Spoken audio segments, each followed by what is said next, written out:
I'm doing this video thing for roughly 4 years now. Like, serious, with some kind of schedule. 4 years, 41 videos. And I'm thinking to myself, it's about time to give you a glimpse of behind the scenes, how I shoot my stuff, and to introduce you to my team. That's me. And Osmo. And sometimes I'm being assisted by my wife. And I'm pretty happy with my team, but we've grown. And our newest member is over there. This is the Hohem iSteady M7, a smartphone gimbal that offers everything you could ask for in a tool like this, and some more. Hohem contacted me and asked me, hey, would you like to have a look at this and try it in a video of yours? And so now I'm standing here, excited to see how this thing can make filming easier for me. But first, let's head back into the office and see what this thing can do on paper. So a gimbal is a wonderful tool because it gives you such smooth and soft video recordings. It stabilizes all the footage and makes the overall result just seem so much more professional. I think you can see a huge difference between the first videos I did where I just took an action cam, a GoPro, and just had that to my hand or on a tripod or something, and compare that to when I started filming with a small gimbal. And I think this just kicks it up a notch or two, because not only is it a 3-axis gimbal, but it also features AI tracking, which I think might be an absolute game changer. So to get set up, you don't have to do much more than just unlock these 2 joints so they can move freely. Then take your smartphone and put it right here into the clamp. And then you have to adjust this one arm here. You unscrew the latch, you move the arm so that your phone more or less is level, and once it's level, you're basically good to go. You just have to unlock the 3rd joint. You can power it on.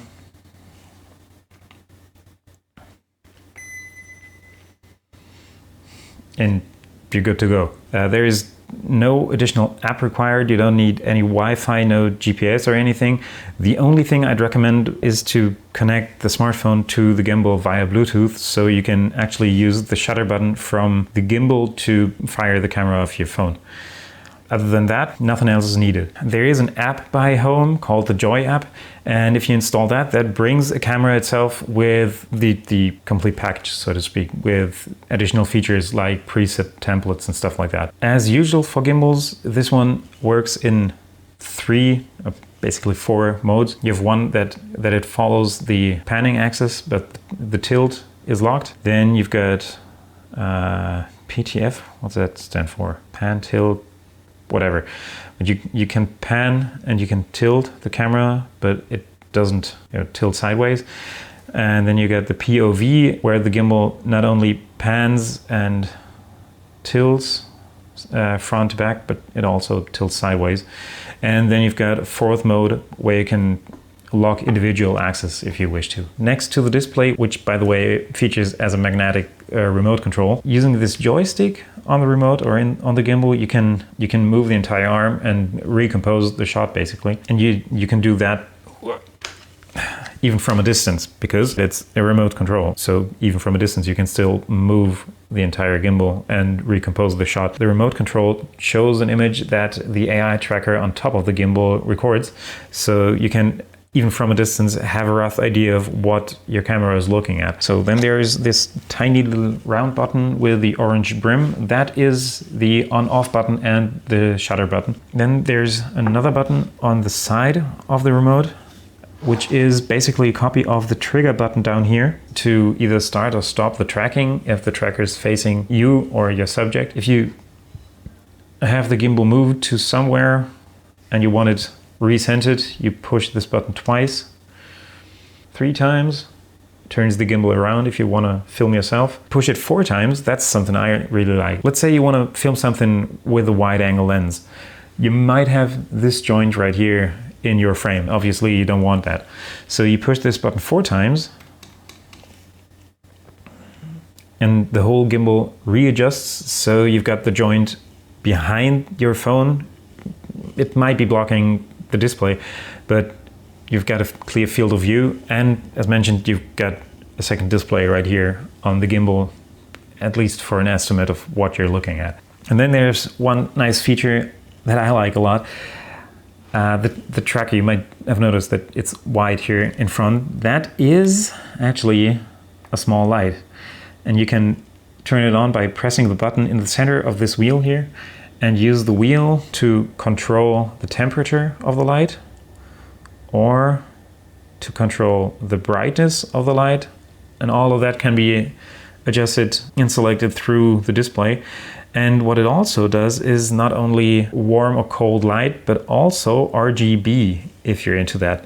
So, you can adjust the color of the light with this wheel. To me, it's a gimmick. I'm sure there are people out there who can make use of it, but I think it's a nice feature. And what this wheel also does, which I like a lot, even though I'm never gonna use that feature, you can also pull focus with this wheel. I bet that's a huge thing for filmmakers. I'm some sort of solo dude running around filming himself out in the field, so I'm never gonna pull focus using this wheel. But I love that it's possible, and it just makes it feel so much more professional actually working with this thing. A bit more about the remote control, which I like a lot, because you have a reach of up to 10 meters using this thing. So I can be somewhere, place the gimbal where I want it, can take a look at the screen on the remote control and readjust the gimbal to my likings so I can make sure that I'm in the shot. Push this button 3 times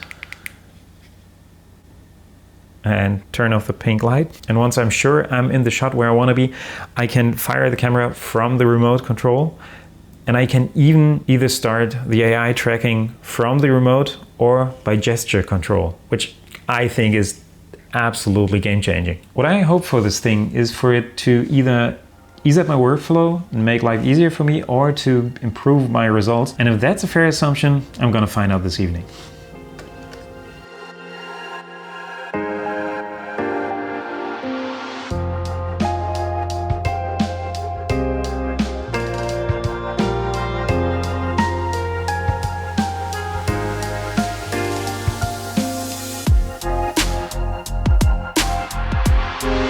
And so my gripe with the Joy app begins. The pairing didn't work, and since I'm running late for sunset, I don't give it another shot. Big mistake, because now I'm left without feedback from the tracker about the status of the recording, and annoyingly the recordings stop every now and then without me noticing, or even worse, aren't saved at all.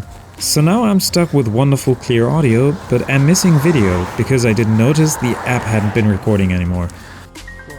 Yeah, I bet I'm looking properly stupid for all the cars passing by, because now I'm basically using 2 cameras to film myself. But my plan is to show you all in this video how I could use the gimbal to film myself. Euch wiederum in diesem Video zu zeigen, wie ich den Smartphone-Gimbal zum Filmen einsetzen könnte. Das da hinten. So that right there is the tree I want to get to. Jetzt nicht sicher. And I'm not sure. I'll give it a try. This looks like a nice path. And since I want to, of course, show you how beautiful of a path this is, it's important to me to really bring you with me on a trip like this. I don't want to show you, here I am taking a shot, but I also want to portray how I get there, because getting there usually is just as important for me. Weil der für mich auch immer ein wichtiger Teil ist. Und damit ich euch zeigen kann. And now in order to show you what a beautiful path this is, I'll simply put the gimbal down and film myself walking towards it, as I usually do. And what's coming in super handy now is that there is this small tripod attached to it, at least when I mount it. And initially I thought I'd find that annoying, but actually I find it quite handy, to be honest.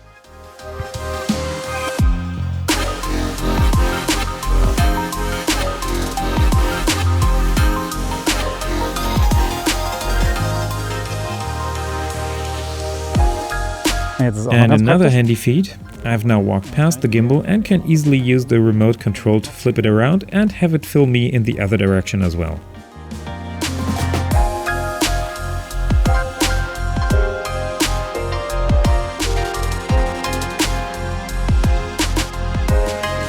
I still have to walk back to grab it myself though. I was hoping to be able to drive a fair bit closer towards the tree, but roadwork makes this impossible. I now have to take a longer walk, and I'm chasing the sunset yet once more. The fact that I'm constantly stopping to do extra recordings off the gimbal and with the gimbal doesn't exactly help, even though these extra recordings are kind of the point of this video. And I'm a bit annoyed really that these recordings are missing. The moment I notice, by the way, sounds like this. Wie lange filmst du immer? Du willst mich verarschen? Das ist das letzte, was du gefilmt hast. Okay, es gibt there's something that's really setting me up now. But that's got nothing to do with the gimbal. That's working perfectly fine. It's the Joy app that's letting me down here. Denn aus irgendeinem Because for Grunde, some reason it didn't start the recordings over and over again. And that just really sucks. Also I mean, I'm doing this filming on the go, not really following a script on what to say and when to say it. And when I now notice that there are 2-3 recordings missing, yeah, how the hell would I know what I've been talking about 3 recordings ago?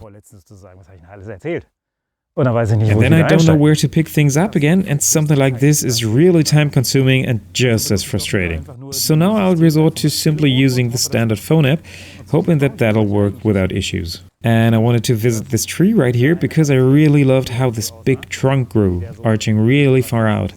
And now they've simply just cut it down. Give me a break. I better start looking for any kind of possible shot to make use of the red clouds, so this trip isn't a complete and total write-off. It's never a total write-off. It's always nice being outside. But frankly speaking, I'm a bit frustrated.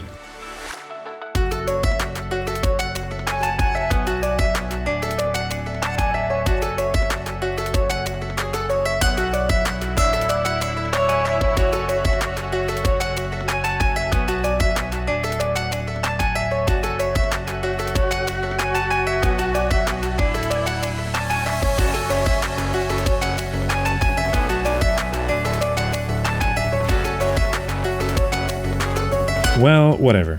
Yes, it's frustrating, but with every new tool comes a learning phase and you're bound to making mistakes. And I'm still outside in wonderful weather, so things could be much worse.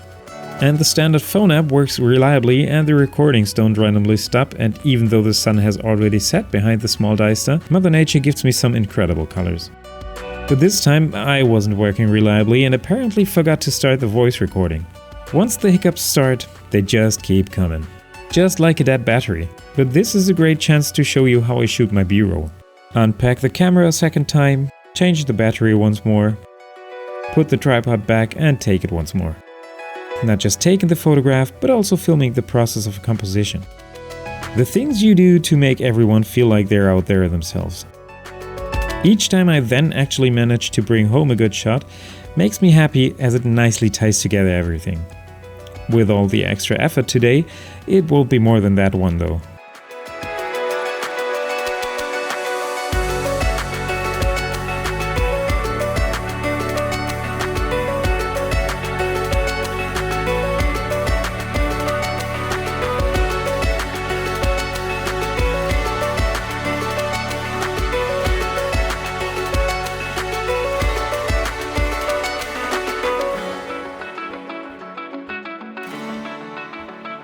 Alright, wow, swallowed a frog there. This evening would have benefited from 2 things mainly.